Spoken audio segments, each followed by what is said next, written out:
है इसका समझना है कि यदि किसी त्रिभुज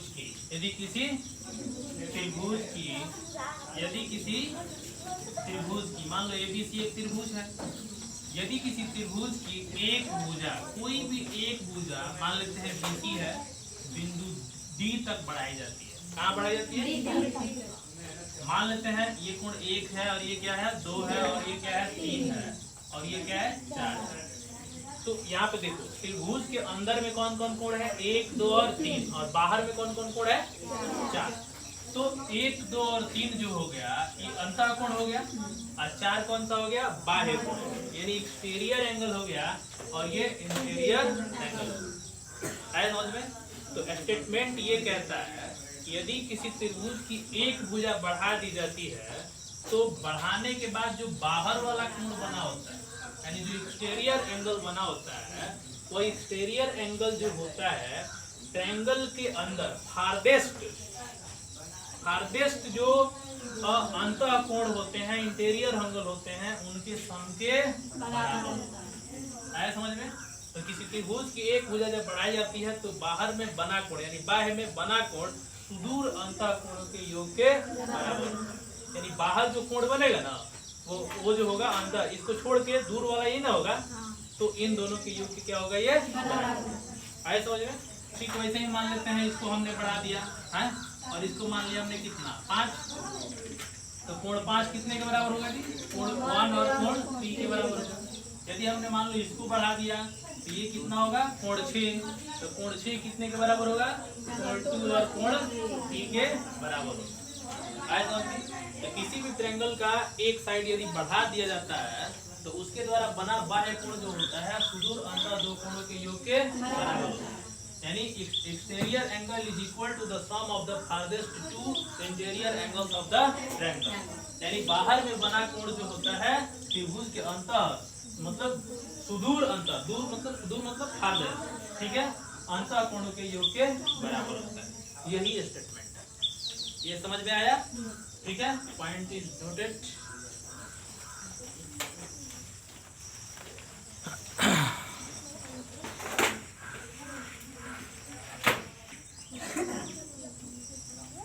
चलो तो ये फॉर्मूला लगा सकते हैं ना यहाँ पे।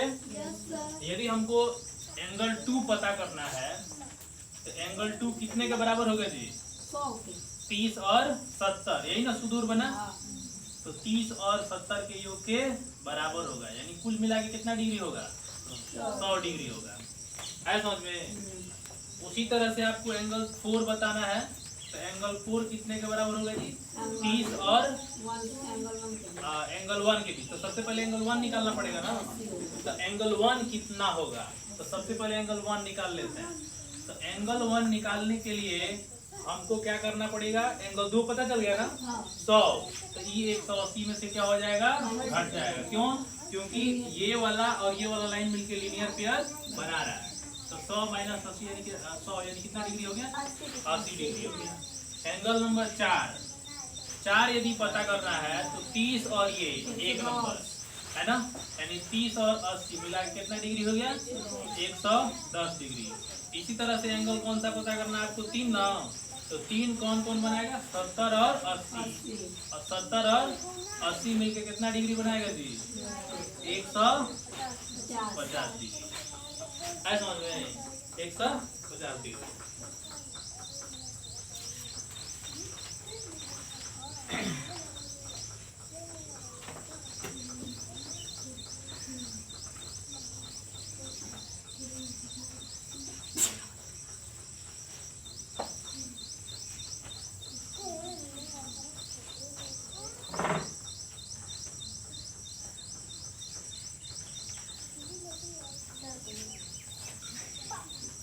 हो गया?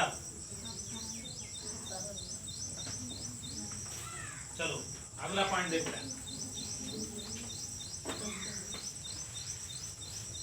अगला पॉइंट है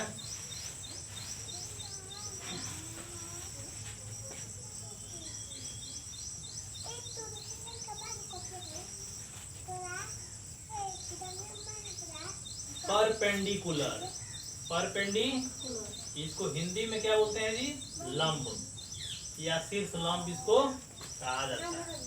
परपेंडिकुलर, परपेंडिकुलर का क्या मतलब होता है? परपेंडिकुलर लाइन, परपेंडिकुलर लाइन यानी लंब रेखाएं। लंब रेखा किसे कहते हैं? तो लंब रेखा कहने का मतलब होता है कि यदि एक रेखा है AB, है ना, ठीक है, एक रेखा है AB, ठीक है, यदि इस पर किसी भी बिंदु पर एक रेखा ऐसी खींची जाती है ना, एक रेखा ऐसी खींची जाती है कि वह जो है ना AB के साथ कितना डिग्री कोण बनाती है? 90 डिग्री का। देखो 90 डिग्री कोण बनाती है। तो यहाँ जो PQ बना, ये कहेंगे कि PQ जो है खड़ा है किस पर? AB पर। PQ खड़ा है AB पर, तो खड़ा है किस पर? AB पर। तो खड़ा है को बोलेंगे कि लंब है AB पर। तो PQ लंब है किस पर? AB पर। इसको शॉर्टकट नाम देते हैं PQ परपेंडिकुलर AB। ये किसका सिंबल है? लंब का सिंबल है। किसका सिंबल है? लंब का। इसको हम परपेंडिकुलर बोले या चाहे लंब बोले। परपेंडिकुलर AB, परपेंडिकुलर यानी PQ किस पर है? लंब है AB पर लंब है, समझ में? तो इस तरह की जब लाइनें होती हैं, इस तरह की जब रेखाएं होती हैं, तो उनको हम क्या बोलते हैं कि ये लंब रेखाएं। क्या बोलते हैं? लंब रेखाएं। तो यहाँ पर जो है हमने PQ ले रखा है, ये रेखा का पार्ट हो गया, तो हम रेखाखंड भी कह सकते हैं इसको, है समझ में? तो रेखाखंड, तो लंब रेखा क्या हो गया? क्लियर हो गया? ओके। उसी तरह से जब हम समकोण त्रिभुज लेते हैं, कौन सा? समकोण त्रिभुज लेते हैं, यानी राइट एंगल लेते हैं, राइट एंगल ट्रायंगल जब हम लेते हैं, तो उसमें क्या होता है कि एक कोण, ये मान लो कि ABC है, तो एक कोण कितना डिग्री बनाएगा? 90 डिग्री बनाएगा। तो हम कहेंगे कि यहाँ AB लंब है किस पर? BC पर। AB लंब है BC पर। इसका मतलब यही हुआ कि AB लंब है BC पर। ये भी तो कह सकते हैं कि BC लंब है AB पर, दोनों कह सकते हैं। AB लंब है BC पर, BC लंब है AB पर। तो लंब कहने का मतलब क्या हुआ कि इन दोनों रेखाओं के बीच का जो कोण है, एंगल है, वो कितना डिग्री है? 90 डिग्री। कितना है ये? 90 डिग्री है। तो इस ट्रायंगल में AB और BC को कहा जाता है कि लंब बनाने वाली रेखाएं हैं। कौन सी रेखा है? लंब बनाने वाली। AB और BC जो है ये लंब बनाने वाली आए समझ में? AB और BC लंब बनाने वाली रेखाएं हैं, और लंब बनाने वाली रेखाएं है कौन? AB और BC, और एक दूसरे के ये क्या है?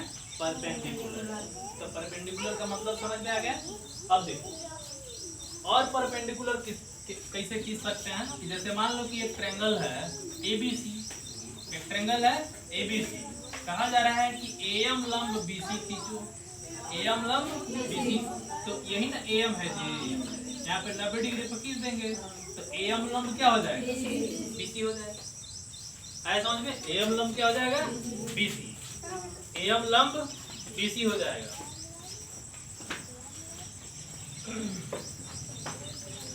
हो गया? AM लंब BC। तो देखो कैसे हमने AM लंब BC खींचा, क्लियर हो गया? है समझ में? हाँ समझ में आया? लगा मछली के दुकान पे गया था, है ना, मछली भी नहीं मिला, भागते भागते आ रहा है कोचिंग।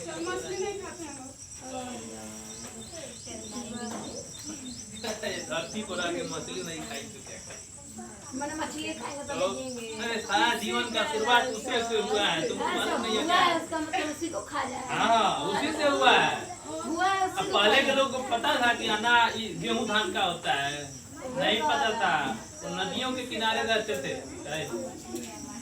और नदियों के किनारे रहते थे, उनका जीवन वहीं पे व्यतीत होता था। जाते थे सुबह में 2 बोरा मार लेते थे, रात शाम को जाते थे 2 बोरा मार लेते थे। सुबह वो मछली, शामों को मछली, मछली भात खूब खाते थे।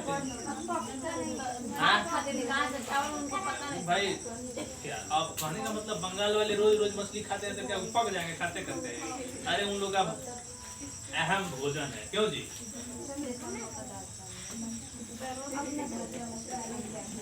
मछली खाएगा। चलो ये सब जो है ना, क्या बोलते हैं जी? बाटी चोखा। क्या बाटी चोखा? चुप रह। मछली क्या है लिट्टी कैसा लगेगा जी? नहीं सर, बिहार के लोग क्या खाते थे पूछी इसके। मछली के साथ भात खाओ। मछली रखा नहीं खाता। अब चुप रहो। तुम लोग जो है हमको किसको भेना है, तुम लोग बीच में डिस्टर्ब कर दो है ना। तो अभी तो कह रहे थे कि वो लेके खिलाने चल जाती है आज दो रास्ता में मछली मारता है तो कैसे पढ़ेगा सब, हमको इस सोच में पड़ जाते हैं। आज का ये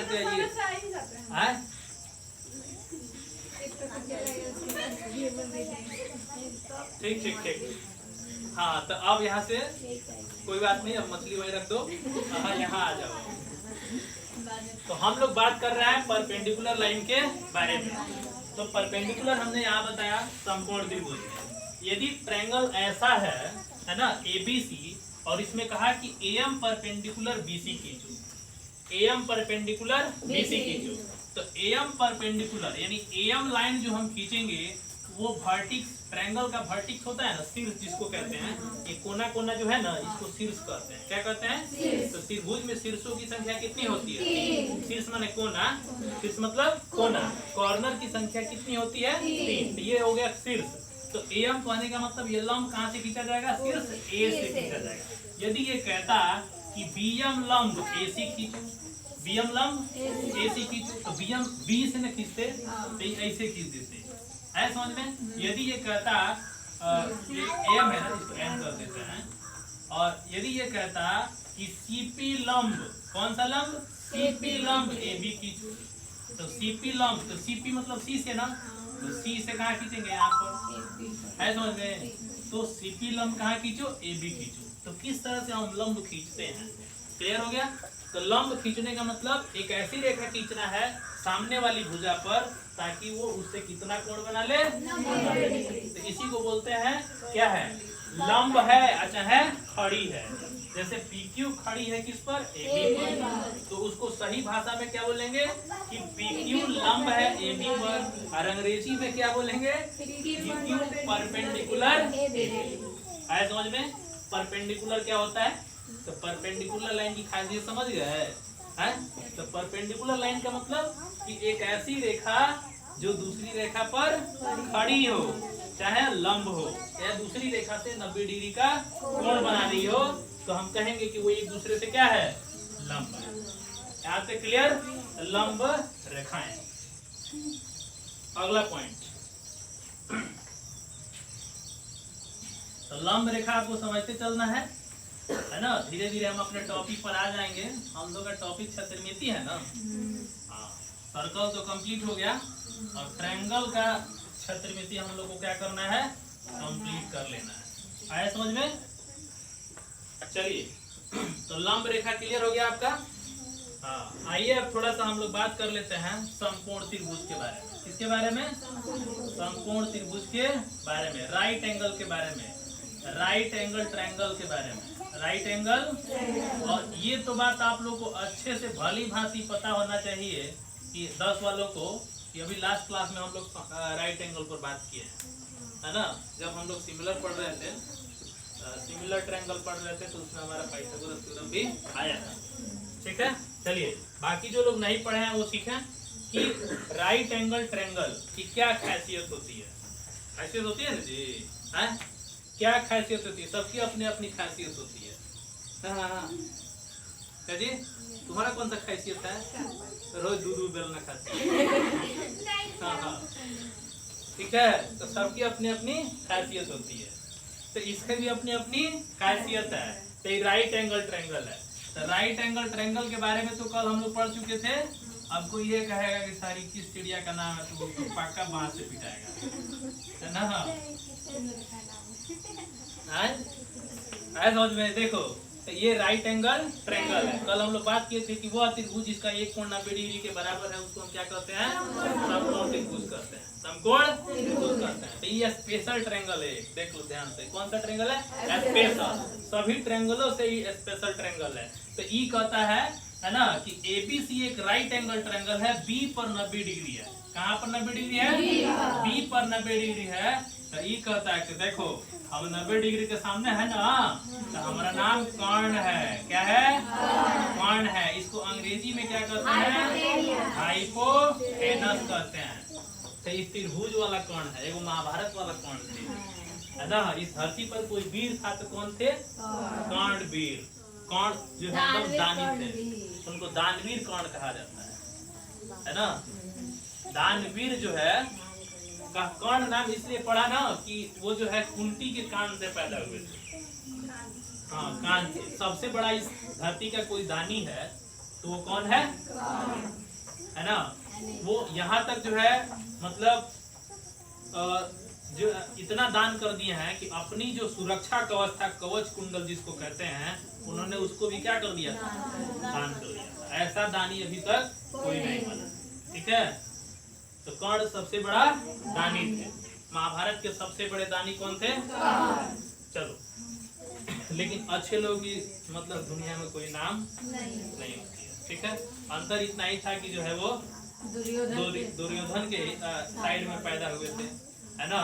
अब विभीषण थे तो रावण के साइड में पैदा हुए थे। लेकिन कर्ण निकल गए तब भी जो है सभी भाइयों का नाश हो गया, है कि नहीं।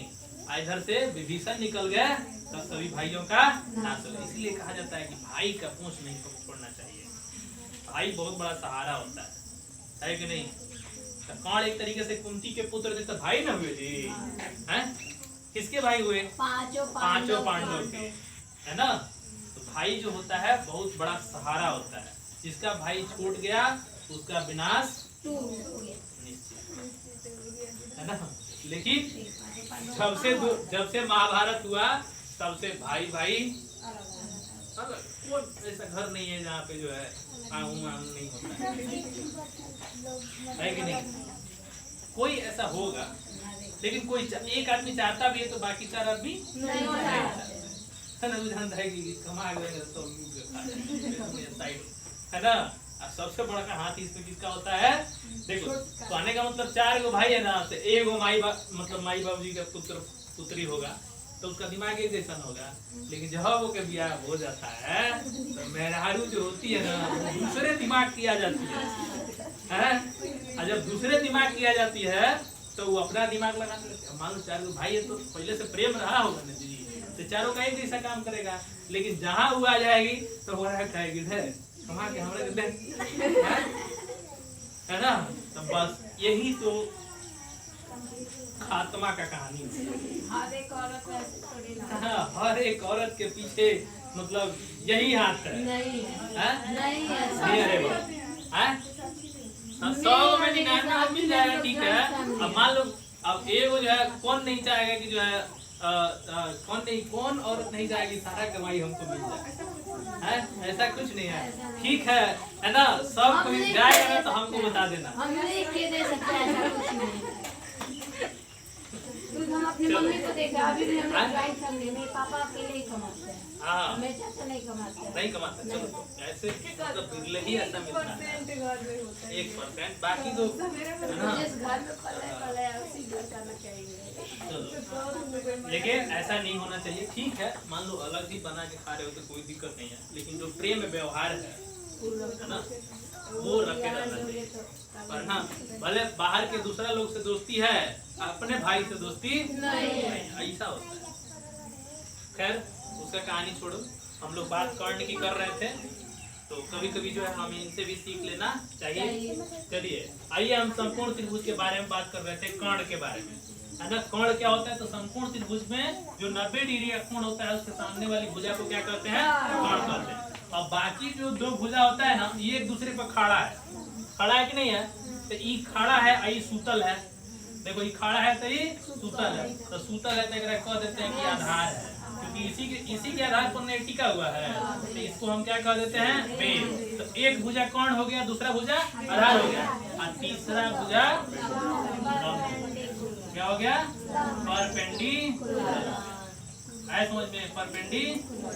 यहाँ तक किसी को कोई दिक्कत नहीं ना? हाँ, तो ये 3 गो जब इनाम आ गया तो एक पाइथागोरस चाचा थे। कौन थे?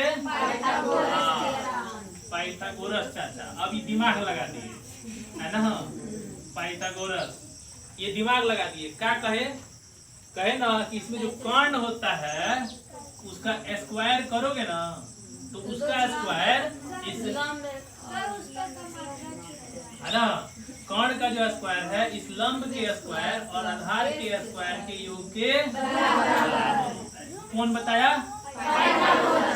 इस त्रिभुज की सबसे बड़ी खासियत है कि पाइथागोरस जो है, पाइथागोरस का रूल किस पर लागू होता है?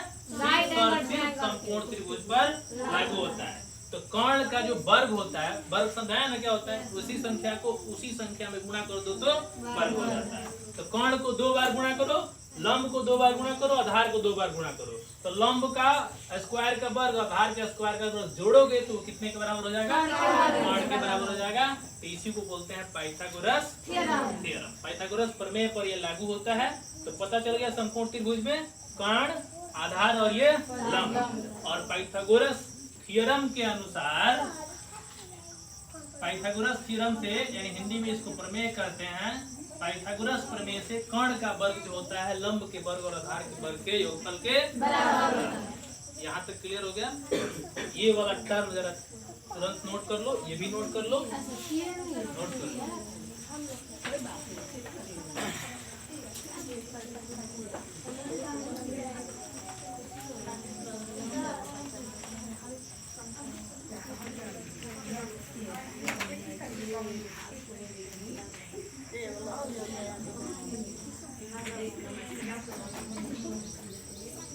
चलो नेक्स्ट पॉइंट जरा देखो।